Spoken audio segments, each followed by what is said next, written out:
Ram Navami to all of you. Hare Krishna.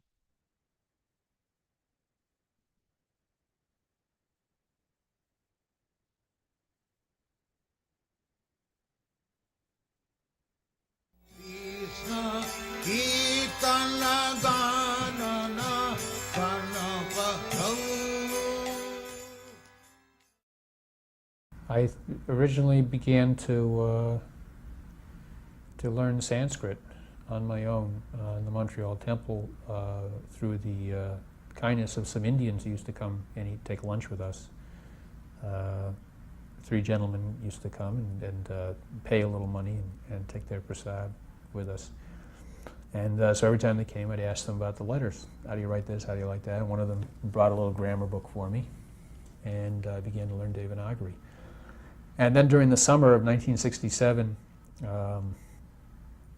well, let's go back a little. Prabhupada took sick in the summer of 67, spring and summer of 67, and just before he was to go back to India, he came first to New York, and naturally everyone came down to see him. And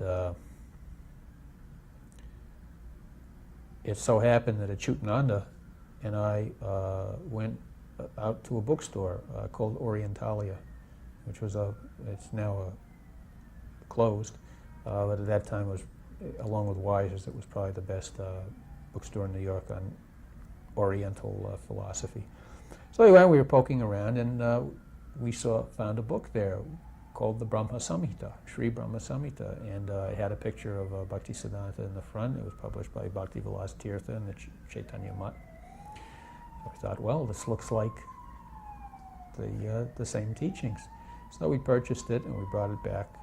We went back to 26 Second Avenue. And Prabhupada this time was very weak, and he was sitting in his room most of the time, and people were trying to keep away from him. That was the policy, to let him rest. But we went in and paid our obeisances, and Jutanand and I gave him this book. It said, Prabhu, we found this in the bookstore. Is this bona fide? Prabhu picks it up and he opens. He says, my Guru Maharaj. Yes. And I said, Prabhupada, is it bona fide? He said, this book, he said, I had by heart, this book. Brahma Samhita, and it was done especially by my Guru Maharaj. And I said, well, can we read it? And he said, oh yes, very good book to read.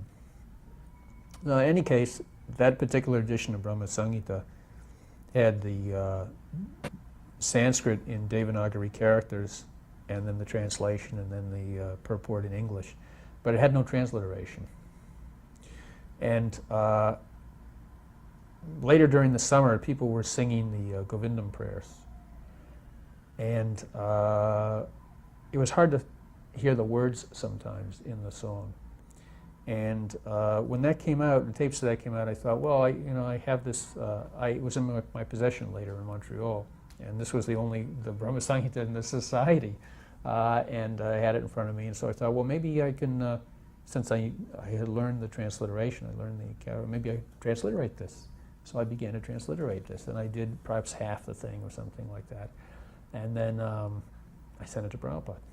And Prabhupada wrote me back a very extraordinary letter and said, well, this is wonderful. I've made copies of this for all our devotees to use. Please complete doing this, and you can do great service for the society if you can do more work like this. So that was the beginning. Well, I originally began, after I'd learned enough Sanskrit transliteration, Prabhupada gave me the manuscript of second canto of Srimad Bhagavatam to edit. It was the original, what he typed, actually, was the original typed version with some of his corrections on it. I mean, it was quite a valuable thing, but anyway, just say, here, take this manuscript and edit it. And at that time, a lot of people were editing Prabhupada's books. When I first came to Montreal, Kirtananda had a copy of the Gita manuscript, and he was working on it. I guess Hayagriva had something, and Rai Rama had something, and these were the early days of ISKCON. But anyway, he gave me the original second canto manuscript. I think that was 1967, 68. And so I began in that way doing some work for Prabhupada with editing. English editing and Sanskrit editing. And then as time went on, I began to do that work. I began to do that work in 1968. I forget what I was doing. Yes, I was doing, and I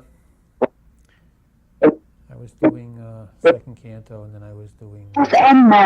Prabhupada began translating again. Second canto he'd done in India, and I think in some of the part of the United States, but he'd done it on his own. He typed it on himself. And he'd stopped translating for a while. And then in 1968, he began translating again, the third canto of the Bhagavatam. And he began doing it in tape form. Earlier, the Bhagavatam, he typed it out. Now, for the first time, he began doing it in tape. And he began sending the audio tapes, what do you call them, to Satsvarup. And at that time, I was living with Satsvarup and Jadharani in the Boston Temple.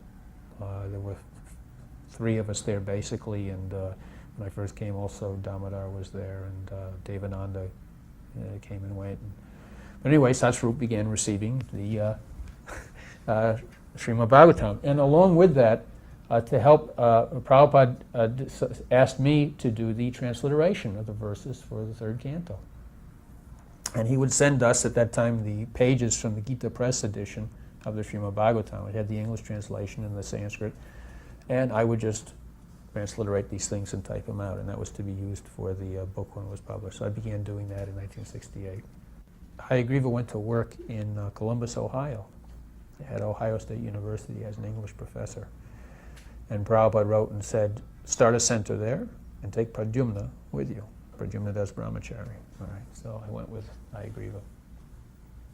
And Hayagriva and I shared an apartment in Columbus. And we started something called the OSU Yoga Society. And became very successful. We had a lot of student participation. And gradually I acquired a house. I rented a house in Columbus, and we turned it into a center. And invited Prabhupada to come, which he did in 1969 in May. And Hayagriva was quite friendly with Allen Ginsberg. In fact, Allen had come a couple of times through Columbus, and we met Allen. We went to chant with him. At that time, Allen Ginsberg used to lecture at universities all over the country and recite his poetry. And before the poetry recitation, he'd always chant Hare Krishna for like 20 minutes or something. He'd lead a big kirtan, and then he would recite poetry. So we went along with him to Ohio Wesleyan University, Hayagriva and I and a few other people from our group, and we joined in the kirtan and everything and went riding around with him. So Hayagriva wrote to Ginsberg, would you consider coming to Columbus and doing a joint program with Swami Bhaktivedanta? All right, Allen Ginsberg agreed. So in May we had a huge event at Ohio State University with the poet and the Swami. We had a big poster with Ginsberg on one side and Prabhupada on the other. And we rented a huge hall at the university, the biggest auditorium. Put posters up all over, and we had a massive crowd. And Prabhupada came to Columbus. Ginsberg came too. He stayed in our house. Ginsberg and his boyfriend, Peter Orlovsky, came and stayed for like 2 or 3 days, and they had interesting. At that time I was working, so I couldn't be there during the day to take part in the talks, but of course they were talking a lot about India and about poetry and etc. and music. Anyway, we had the event was very successful. We had maybe 1,000 people were there, and when Prabhupada got up to dance, Prabhupada got up on stage and danced, and the entire audience got up and danced. It was the most wonderful sight I've ever seen. It was completely spontaneous, and it was wonderful. So as soon as I was married, Prabhupada had us. We came up to see Prabhupada, and immediately, when someone's married, Prabhupada likes, well, now you're married, so now what's your service going to be? So immediately he gave us a very heavy service. He said, we're having our press, ISKCON Press in New York, and we need, for my books, we need to have a word processor, really. And so you can find out about IBM word processor. We can do Sanskrit diacritical marks. Please inquire about it, how much it will cost. And then you, since you were working, you pay for it. So I made the inquiries, and the salesman came, and I purchased this top-of-the-line IBM word processor and ordered it, and it was delivered.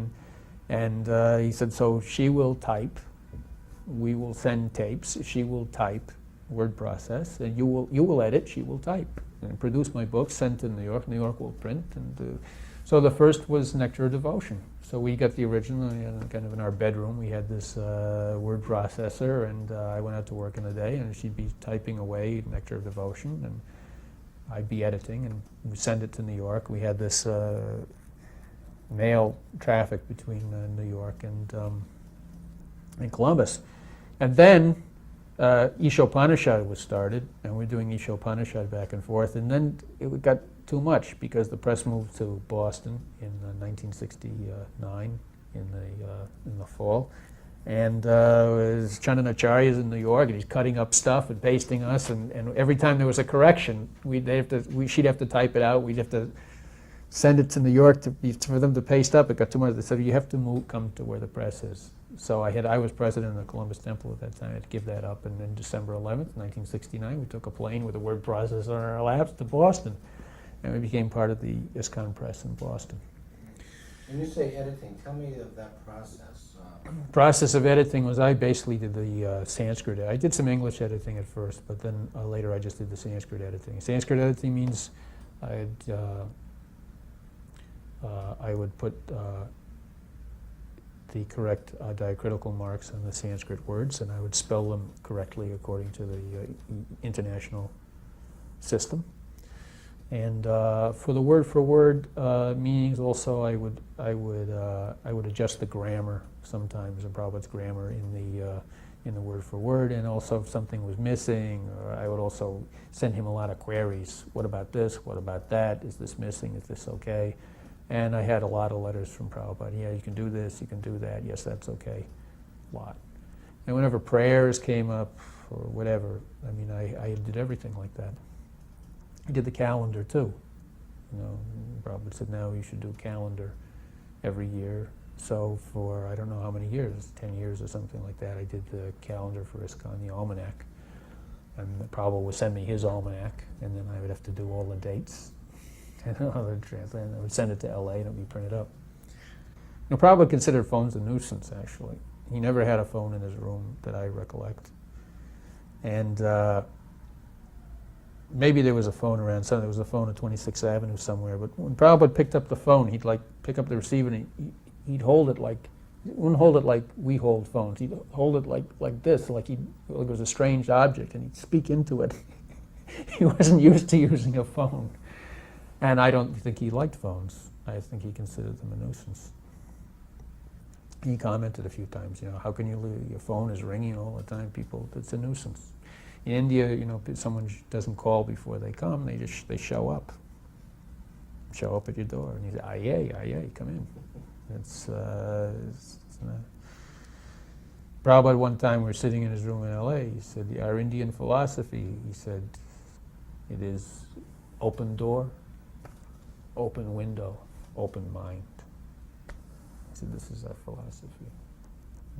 We do not like to be blocked in. So that was philosophy. Prabhupada always considered that 4 books were necessary. The Bhagavad Gita, Srimad Bhagavatam, Bhakti Rasamrita Sindhu, that's Nectar of Devotion, and Chaitanya Charitamrita. Those were the necessary books. And outside of that, everything is really extra. However, one time we were in New York in Prabhupada's room, and I think Radha Vallabha asked Prabhupada, so after you finish the Bhagavatam, Prabhupada, what books would you like to translate? And Prabhupada said, maybe it's Jiva Goswami, Shatsandarbha, or Vedanta Sutra, or said there's so many, or Bhagavad Gita. And someone spoke up, Prabhupada, you already did the Bhagavad Gita. Prabhupada said, so, he said, we did. He said, Bhagavad Gita. He said, there are so many commentaries. He said, we did part. We did a small. He said, there are many Ramanujacharya, Madhvacharya, everyone has given their Gita. He said, there's some. We said we could do many Gitas, not just one. So he had a conception like that. Shyam Sundar one time had an idea that we'll invite the creme de la creme to meet Prabhupada, and we'll have a series of discussions. So he invited certain people, and he arranged discussions. We went to see Toynbee at his apartment. Of course, Toynbee was very old at that time. And so we all went to see Toynbee. And he arranged for several lords to come to see Prabhupada. And I forget the name of the fellow, but he was one of the very prominent members of the House of Lords, a British gentleman. And so he came to Bhaktivedanta Manor. And it was basically myself and him and Prabhupada, I think, for most of the time. And sat down, Lord such and such. And Prabhupada's favorite, or he's seen most commonly, he would attack the English for eating meat, for meat eating. And he'd say, we're very... And at that time he had one kind of a... he decided he proposed that to start a separate society. And he would call it the Society of Sinless Men. And he said, we know with these English, he said they're very good in many respects, he said, but one thing, he said, they like to eat and meat and they like to drink. And so he said that is a problem. But he said if we can maybe convince them not to sin and start one society for sinless men, he said that is my idea. So this Lord came. And he was very high up in the House of Lords. He was one of the major people there. And he sat down, and he was also old, so Prabhupada greets him respectfully and greets him. And Prabhupada says, I said, how old are you? And he says, and the Lord was slightly older than Prabhupada. And Prabhupada says, begins at once, he says, anyway, it was very funny, because this Lord was also born in Calcutta. And Prabhupada says, so from where are you from in England? He said, actually, I was born in Calcutta. And Prabhupada says, oh, well, what street? And he said, such and such a street. And it was not very far from where Prabhupada, or was he, he said, what street? And in fact, they were living in Calcutta at the same time when Prabhupada was young, the first few years. Maybe he was 1 year older than Prabhupada, something like that. And then so Prabhupada launched on the philosophy, on preaching, and he said, you have very many good qualities, but one thing that we question, he says, how you can follow the philosophy of Jesus Christ, do not kill, and you kill the poor animals and eat them. And the British Lord says, well, he says, that's the problem here. He says, and he said, that Prabhupada said, but you must be a hypocrite if you do that. And he said, well, actually, myself, I'm a vegetarian. You're a vegetarian? Yes, I've been a vegetarian for many years. It was funny seeing Prabhupada with this English Lord, and happened to be born in Calcutta at the same time. He was also a vegetarian. And then Prabhupada proposed to him that I have one proposition. I want to start a society called the Society for Sinless Men. Please help. One time Prabhupada called me, Sundar and I were sitting in Prabhupada's room in Hawaii, and Prabhupada said, so you boys both know Bengali. He said, why don't you translate some of the important works of Bhaktivinoda Thakur, like Chaitanya Shikshamrita or Jaiva Dharma. So these books he considered important books, particularly these two books, Jaiva Dharma and Chaitanya Shikshamrita. And some other books he didn't consider so important. Harinam Chintamani is out there, and a lot of people. One time I used to carry it around with me because I liked reading about the offenses. I usually had to lecture about the offenses for the initiations, because I do the initiations. Every initiation probably would say, now explain the 10 offenses. So I'd have to I'd recite the 10 offenses, and I like to, and also for observing them myself. So I had it. So one time Prabhupada was chanting in his room with the doing bhajan recording, and I had a book with me, and I took it out with me, and Prabhupada said, "What's that book?" I said, Harinama Chintamani. And he said, "Why are you still reading?" He said, "That's not a very important book." I said, "Well, it's about the offenses." He said, "You still, about offenses, you're still learning." He said, "Finish." You're still learning about offenses. He didn't consider the very important books of Bhakti Vinod he considered to be Jaiva Dharma and Chaitanya Shikshamrita. And so he asked me and Gorsunda to translate those at one time, and he considered that to be, and naturally he'd read those very much in himself. Jaiva Dharma, I think, is the best book of all. If you took one Gaudiya Vedanta, one book from the Sampradaya, I think Jaiva Dharma would be the most important. Because Bhakti Vinod in it, he takes all the primary points from Rupa Goswami and from Chaitanya Charitamrita and from the Bhagavatam, and he puts it all in one book, and he explains it very nicely. So it's an important book in that way. He kind of concisely presents everything in one book. Prabhupada had a copy of Mahabharata with him. He had a few books in his room. He had Srimad Bhagavatam, 2 editions, complete with 8 commentaries. Srimad Bhagavatam comes with originally, or there's one edition that was published way back in the last century with 8 commentaries. It's called the Ashtatika Bhagavatam. And Prabhupada liked that edition. And those tikas are considered authoritative. The Sridhar Swami, Vira Raghavacharya, Vijayadwaja, Shukadeva, Jiva Goswami, Vishwanath Chakravarti, etc. And Prabhupada read that commentary. That was the Bhagavatam that Prabhupada used for his translation work, and always referred to that very respectfully, the Ashtatika Bhagavatam. So Prabhupada had one edition of that and one other edition with 3 commentaries, and he had the Bhagavad Mahabharata and the Bhakti Rasamrita Sindhu, and the original Gita published from Gaudiya Math with Vishwanath Chakravarti commentary. Prabhupada liked the commentary of Srila Vishwanath Chakravarti on the Gita, and there were several places in there that kind of changed his were important in his own devotional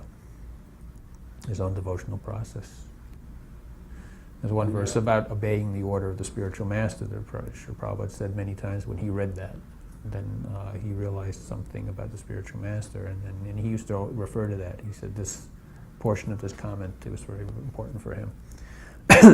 But primarily for Bhagavad Gita, he used the commentary of Baladeva Vidyabhushan, which is very complete. I forget how the topic came up, but Prabhupada said the Goswamis, he said, they never thought about being published. He said, that's the attitude. He says, you don't think about it. He said they never thought about wanting to be published. Kind of struck me, a shock to me, but I could see that the Goswamis, they would write a book, and if you look at all the Goswami books in the beginning, it's a line usually for my friend Sanatan Goswami. Rupa would write it. Sanatan would write for my friends, and afterwards they became copied. They were sent to Bengal to be copied, and that was the way books were published in those days. But in the beginning, they were just, they were written for the pleasure, actually, of a few friends. He says he said the Goswami thing. He said that's the Goswami ideal, is they're not, that I'm an author, that I've been published. They weren't thinking in that way at all. I remember when there was this group in LA that was interested in the gopis and things. And I'd just come from Udupi, where I'd been studying a lot the Bhagavad Gita, and so I was with Prabhupada, and I mentioned to Prabhupada that some people had said to me in LA that this Gita with Krishna and Arjuna, that's lower, and that they have no taste in that. We're interested in the gopi things. We're interested in Krishna and the gopi. After all, that's the highest, that's the thing we're after. The Gita is kind of like, and I thought that was a very disrespectful attitude. So I mentioned it to Prabhupada. And Prabhupada says, who says this? Bring them here. Who is it? What are the names? I said, I don't know. Someone said, and then so I had to go inquire. He said, bring them here immediately. Whoever says this. So the members of a group that were discussing the qualities of the gopis and what were the saris they were wearing, and things like that. So they were brought into Prabhupada's room. And then the temple president shows up, and everyone shows up, and this thing started. And Prabhupada said, "So were you interested in the gopi thing? So you, yes." And Prabhupada said, and some discussion went on, and then Prabhupada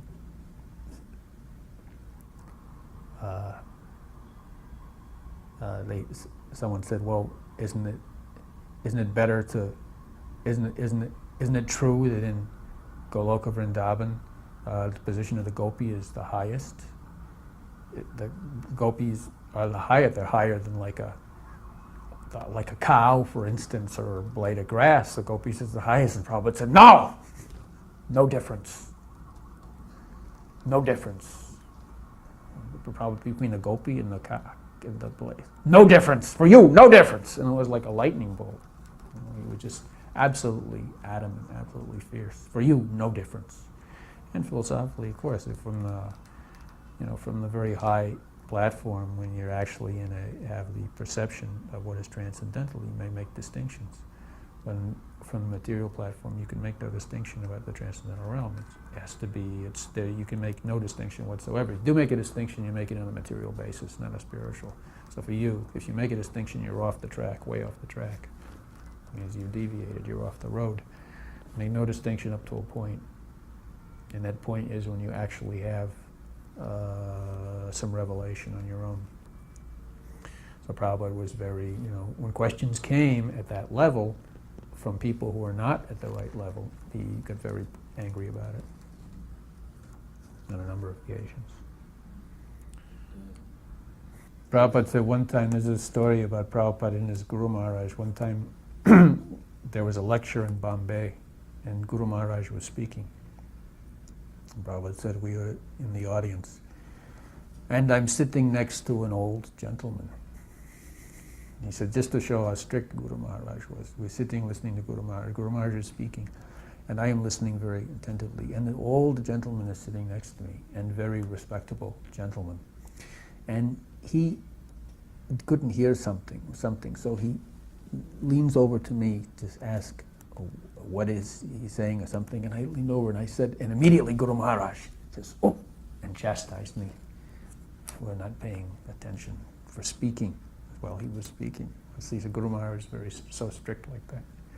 He said, even I'm sitting there, an old man next to me, very respectful, and he wants to hear, but yet I should not do in front of my Guru. He said, Guru Maharaj is so strict like that. So he said, that is the proper etiquette. I was with Prabhupada many times when he had occasion to meet some of his godbrothers, and treated them very respectfully. It's the etiquette that you're supposed to treat the godbrothers of the Guru, or your own godbrothers of the Guru, is the same way as you treat the Guru. And you're supposed to treat your senior godbrothers in a particular way. That's a Vaishnava etiquette, if you have senior godbrothers.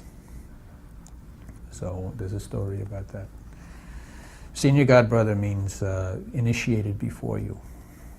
And in Gaudiya Math, generally, there's an emphasis on senior god, but Prabhupada also observed this much.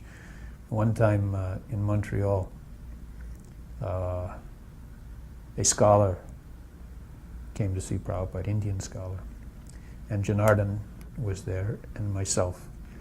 And I was always very eager to hear from Prabhupada, so I went up front. I mean, it was only Prabhupada sitting, and we were sitting there, but I kind of edged forward close because I wanted to catch every word. And I was a little ahead of Janardhan. And Janardhan was actually not only older in age to me, but he had been initiated before me. He was initiated in the first initiation, which took place, the first initiation Prabhupada did in New York. And Prabhupada immediately looked, he said, he said, he is your dada. He is your elder brother. he said, you should not sit in front of him. Not that I was in front of him, but I was ahead of him a little, closer to Prabhupada. He said, you should move back. He is senior to you, senior godbrother. This is the etiquette. He said, just like my godbrother, he said, Tirtha Maharaj, he used to be called Kunjada. Actually, his name was Kunja Bihari. Kunja Bihari Das was his name, but everyone calls him Kunjada. The Da means like the elder brother, like the uncle. So everyone called him Kunjada. Why? Because he was a very senior godbrother. He was like most senior godbrothers. So similarly, he said we called him Kunjada. So he said he is your Da, he is your elder brother. So you should give him respect. You should not sit before him. So that was the early 1960, 67, 60, 68 in Montreal. Okay. One time.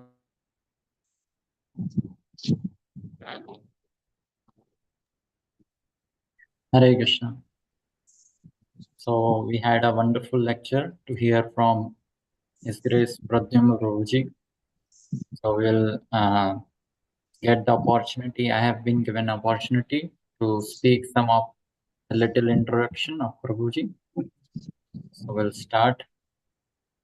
Om Ajnanatimidandasya Gyananjanashakaya Chakshurunmilitam Yena Tasmai Shri Gurave Namo.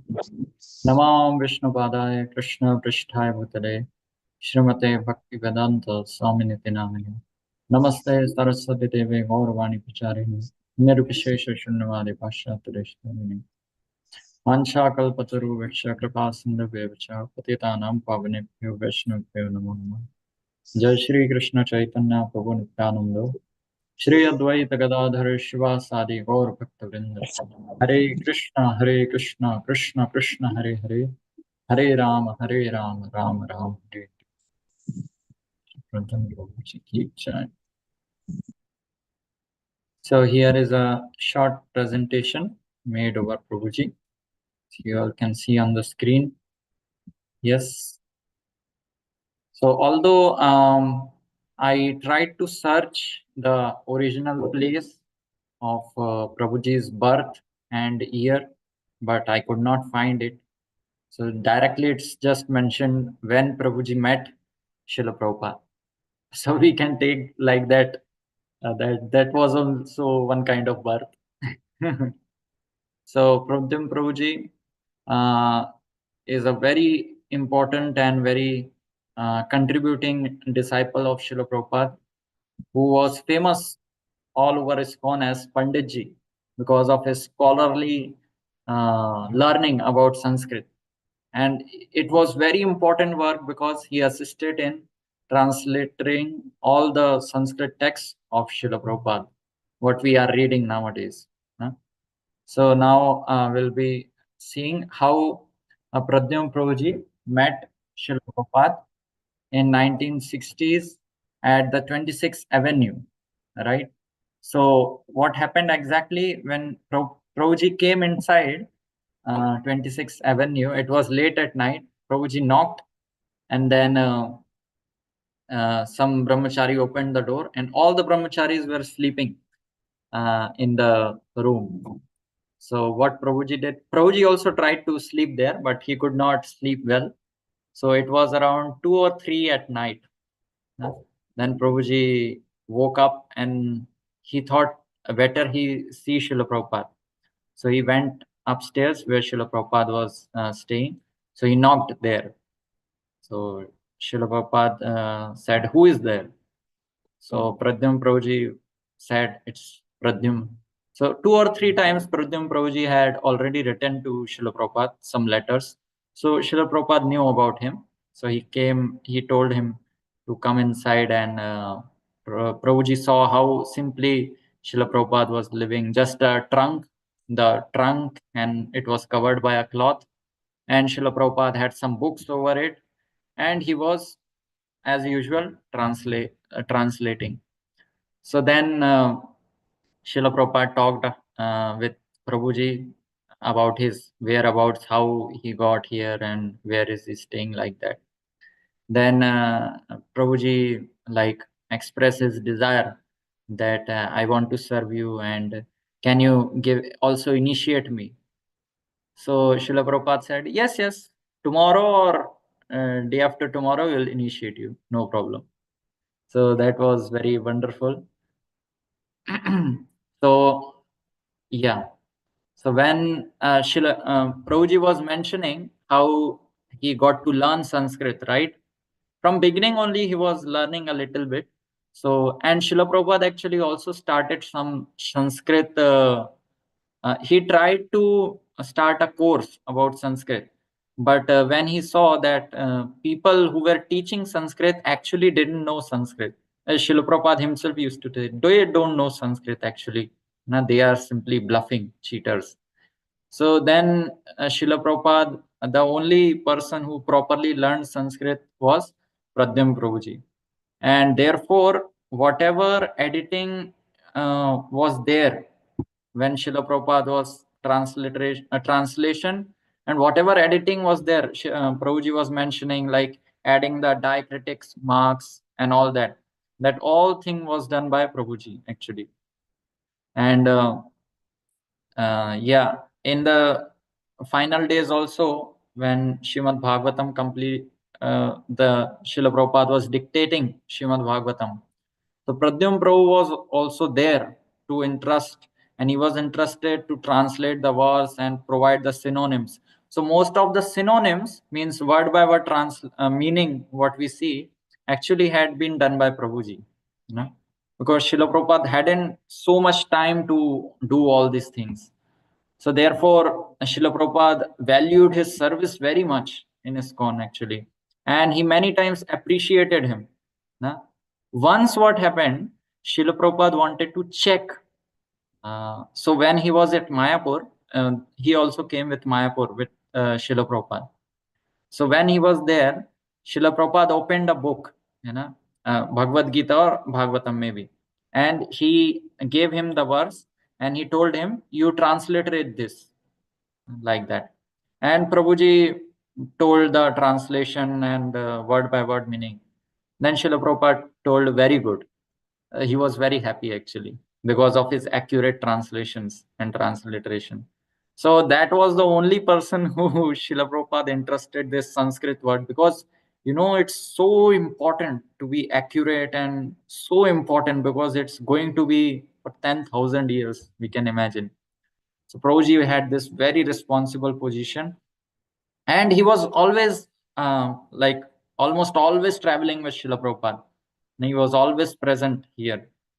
So this was very nice, and you can see Srila Prabhupada's appreciation from for Prabhuji. I will just read this out.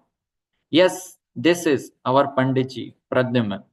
He uh, he has presented. Actually, he has worked for it. Although I have translated, but I am very much indebted to him, that he were very carefully edits and makes the thing very perfect.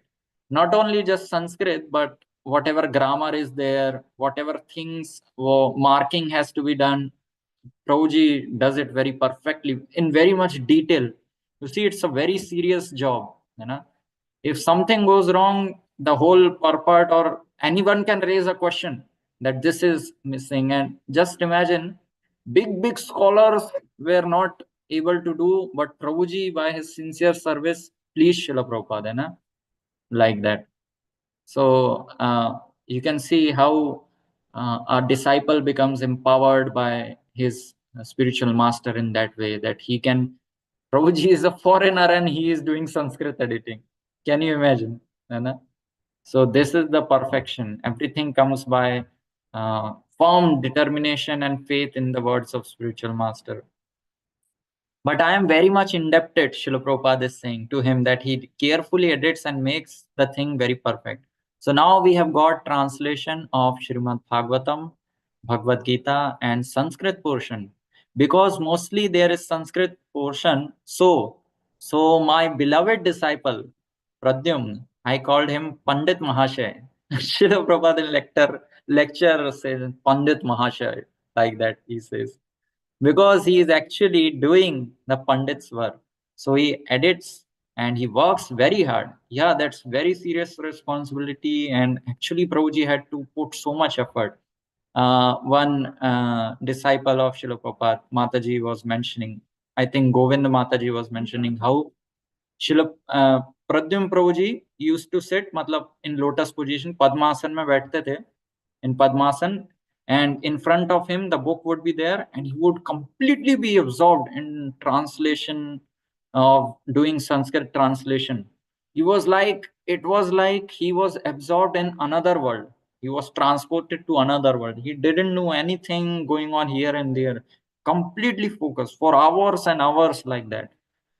And yeah, so because he is actually doing the work of Pandit, so he reads and he works very hard. And not only that, his wife is also helps in this connection. So in the lecture, Prabhuji told how his wife actually, Arundhati Mataji, she was actually doing the typing work.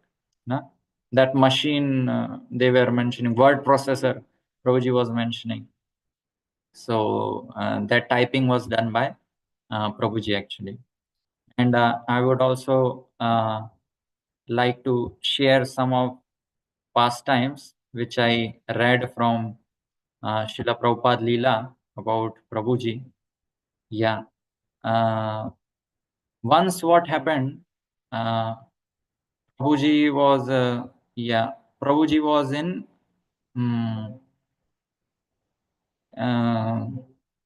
I don't know, the city is not mentioned.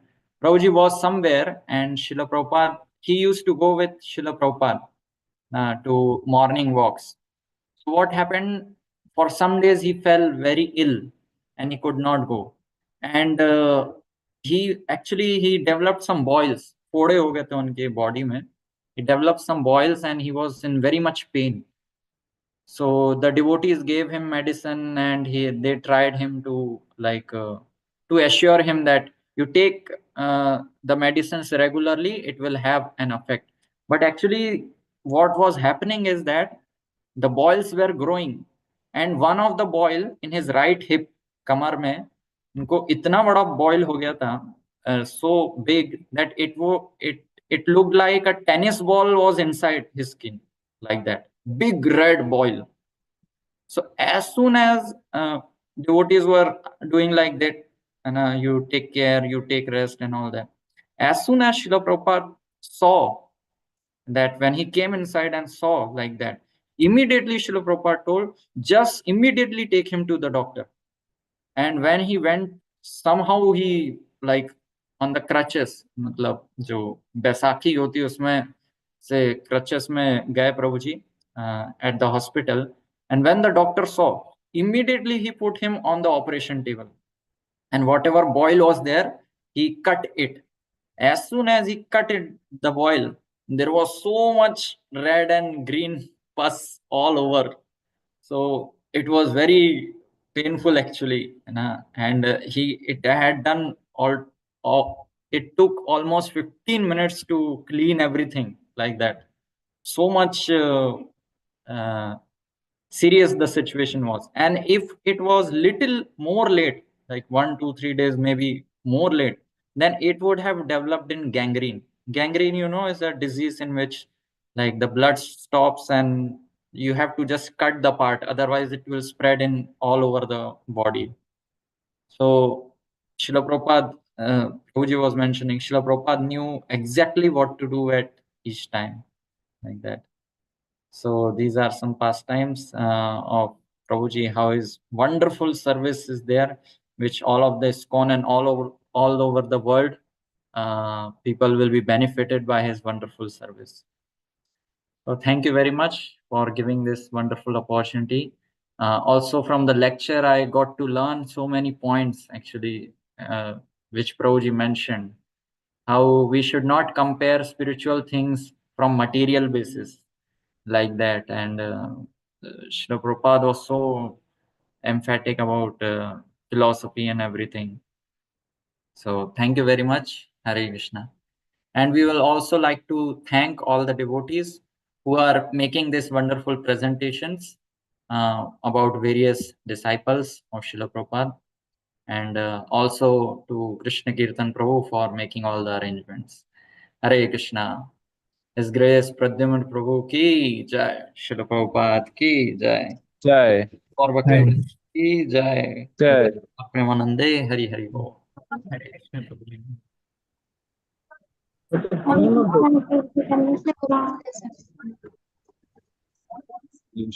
Prabhu ki jai.